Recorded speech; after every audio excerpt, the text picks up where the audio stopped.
July August গণঅভ্যুত্থান দিবস উপলক্ষে কোনাবাড়ী মেট্রো থানা বিএনপির সাবেক সাধারণ সম্পাদক সাজ্জাদুর রহমান মামুনের নেতৃত্বে বিজয় র্যালি অনুষ্ঠিত হয়েছে।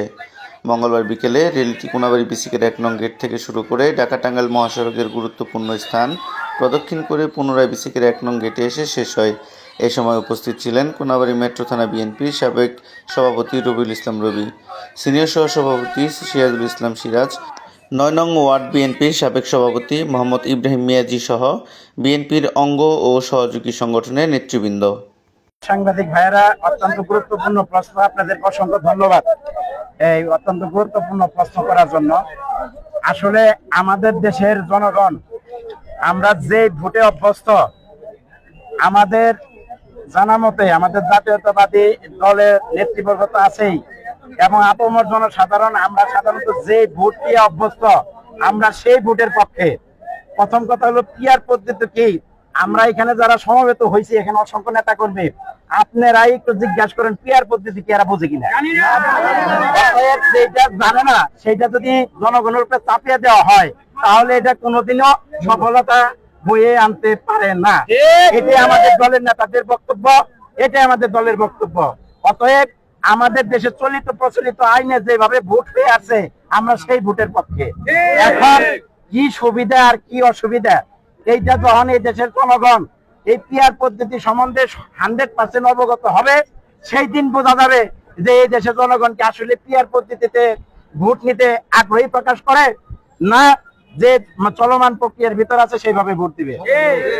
এই হলো আমাদের দলের স্পষ্ট মেসেজ। আরেকটা বিষয় হলো আমাদের যারা চাচ্ছে যে সংস্কারের পরে নির্বাচন হোক, আমি আপনাদের মাধ্যমে জানাইতে চাই অনেক দল ইতিমধ্যে এর মধ্যে নিবন্ধন নাই। আচ্ছা গেল সেটা, সেদিকে আমরা নাই যাই। প্রথম কথা হলো সংস্কারটা একটা চলমান প্রক্রিয়া, একটা বিচারের দিন বিষয়। এটা কিন্তু একদিন বা 2 দিন বা 3 দিনের বিষয় না, বা 3 মাসের বিষয় না, এটা একটা দীর্ঘ সময়ের বিষয়। এই দীর্ঘ সময় কি একটা অনির্বাচিত সরকার থেকে কি এই সংস্কার করবে, না নির্বাচিত সরকার এই চলমান প্রক্রিয়াটাকে চলমান রাখবে? আমাদের মনে হয় আমাদের জাতীয়তাবাদী দলের পক্ষে উদাত্ত আহ্বান এবং এই দেশের আপামর জনসাধারণের চাওয়া যে একটা নির্বাচন হয়ে যাক, এবং নির্বাচন সরকারের উপরে দায়িত্ব এই সংস্কারকে চালিয়ে নিয়ে যাওয়া এবং এই বিচার কার্যকে শেষ করা। বছরে আমাদের বর্তমান তত্ত্বাবধায়ক সরকারের যারা দায়িত্বপ্রাপ্ত আছেন তারাও, আমরাও লক্ষ্য করতেছি, তারাও চেষ্টা করতেছেন। ইতিমধ্যে আপনারা লক্ষ্য করছেন যে তারা একটা দ্রুত বিচার ট্রাইব্যুনালের আওতায় না তাদের বিচারের সম্মুখীন করছেন, এবং সেই বিচার কার্যক্রমকে হাইড করা হয় নাই, তারা জিনিসটাকে জনগণের সম্মুখে ওপেন করে দিছে। আমরা এই জিনিসগুলি সাধুবাদ জানাচ্ছি এবং এগুলো খুব আনন্দ সহিত সেটা আমরা গ্রহণ করতেছি। দিনের অঙ্গীকার আমাদের সভাপতি মহোদয় বলছেন যে আজকের এই দিন থেকে, আমিও বলেছি যে আজকে কিন্তু বিজয় র্যালির মাধ্যমে সবকিছু শেষ হলো না। আজকে এই বিজয় র্যালির মাধ্যমে 1 বছর পূর্তি শেষ হইলো ঠিকই, কিন্তু আজকে থেকে আবার নতুন করে সংগ্রাম শুরু হলো। যে সংগ্রাম আমাদের জাতীয়তাবাদী দল, আমাদের নেতা তারেক রহমান ডাক দিবে, আমাদের দেশনেত্রী বেগম খালেদা জিয়ার কর্তৃক থেকে আমাদের দল থেকে যে সংগ্রাম আন্দোলন আসবে সেই সংগ্রামে আমরা ইনশাআল্লাহ অংশগ্রহণ করব। এটাই আজকের দিনের প্রত্যয়। আগামী নির্বাচন পর্যন্ত আমরা রাজপথে আছি, ইনশাআল্লাহ থাকবো।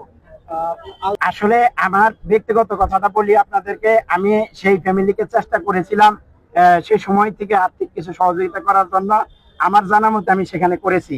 আমার দল এবং আমাদের দল তাদের পাশে আছে, সার্বিক সহযোগিতাও খোঁজখবর এখন পর্যন্ত নিছে, এবং তার বিষয়ে একটা হত্যা মামলা ইতিমধ্যে জানেন আপনারা কোনাবাড়ী থানায় দায়ের হয়েছে, এবং অনেক আসামিও আমাদের কোনাবাড়ী মেট্রো থানা যারা দায়িত্বপ্রাপ্ত আছেন এবং সাবেক যে ওসি ছিল উনি সহ এই মামলায় কিন্তু গ্রেপ্তার আছেন। অতএব এই বিচারক চলমান। আমাদের জাতীয়তাবাদী দল এই শহীদ ফ্যামিলির পক্ষে আছে, আমরা তাদের সার্বিক সহযোগিতা ইনশাল্লাহ করতেছি, ইনশাল্লাহ করবো।